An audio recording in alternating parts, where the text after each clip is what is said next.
Michael Saul Dell 1965 оны 2 дугаар сарын 23-нд Америк нэгдсэн улсын Техас мужийн Хьюстон хотод төрсэн алдарт Dell компьютер корпорацийг үүсгэн байгуулагч тэрээр төрөлхийн бизнест авьяастай нэгэн гэхэд хэлсдэхгүй. Учир нь олон тэрбумаар тооцогдох хөрөнгөийнхөө их усэрийг тэрээр 12 настайдаа тавьсан байна. Энэ үед хүү шуудангийн марк цуглуулдаг байжээ. Сонирхол төдий байсан марк нь явандаа үнд хүрхийг мэдээллийн хэрэгслүүдээс олж мэдсэн балчирхүү боломжийг ашиглахар шийдэн дуудлага худалдаанд оролцох болжээ. Дуудлага худалдааг зохион байгуулагчид үйлчилгээний хүсэнд чамгүй мөнгө олдгийг анзаарсан хүү өөрөө энэ төрлийн худалдаа зохион байгуулахар шийдэж танилцуулга бэлтгэн орон нутгийн сэтгүүлд дээлийн маркууд гарч ихтэй зарлал өгснөөр удалгүй $2000 олжээ. Үүний зэрэгцээ бяцхан хүү хятад зоогийн газарт угаагч түгээгчээр ажиллаж хэрэглээний мөнгөө олдог байж. Хариуцлагатай чанга хятад эзнээс Dell их зүйл сурсан гэдэг. Бага наснаасаа бизнес эрхэлсэн хүү ахлах ангид байхдаа орлогоо нэмэгдүүлэх үүднээс Houston Post цайны захиалгын үсгийг борлуулж болжээ.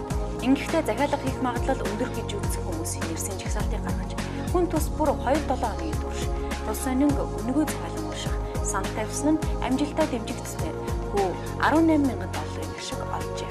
Michael Dell компьютерийн хорхоотон байсан бөгөөд энэ сэдвийн материал сэтгүүл цуглуулдаг байлаа. Хүүгийнхээ сонирхлыг мэдсэн эцэг эх тухайн үед олон нийтийг байлдан дагуулж байсан Apple 2 компьютерийг төрсөн өдрөөр нь бэлгэлтэл тэр даруйд нь задлж өрхөв. Энэ нь Dell компьютер бас түүний хэрхэн ажилтг нь чухал байсны илрэл байлаа.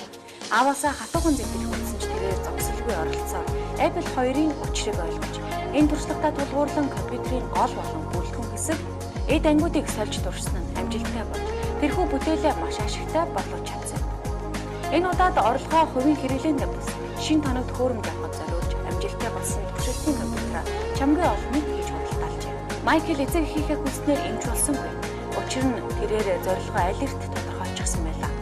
Энэ бол чанартай, чадaltaй компьютер бүтээх явдал байв. Зорилготой хүрэхээр хичээж авах үе тэр л үедээ томоохон компьютерийн компаниуд бүтээгдэхүүнээ үйлдвэрлэлийн зардлаас хэд өндөр үнээр борлуулж байгааг олж анзаарчээ.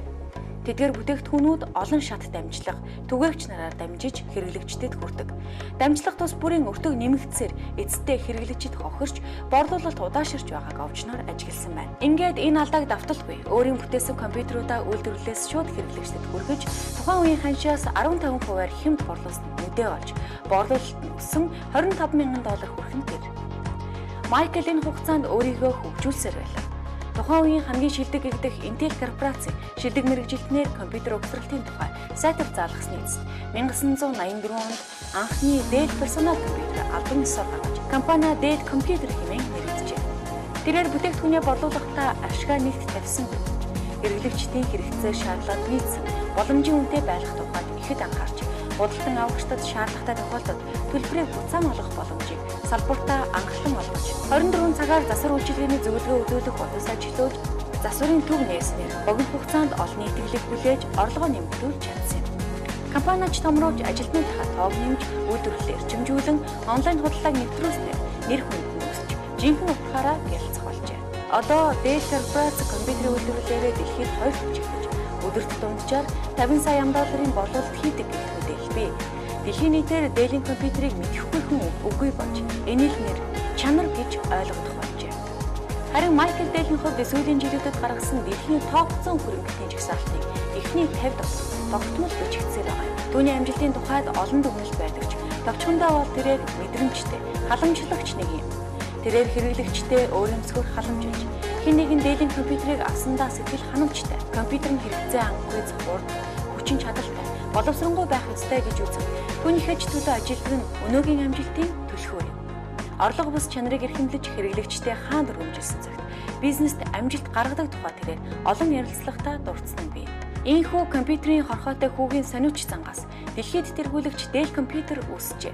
Хүн мэдрэмжтэй, зорилготой, тууштай байж чадаж хэмээн чанартай бүтээл гаргаж амжилт авчирдгийн нэгэн жишээ энэ билээ.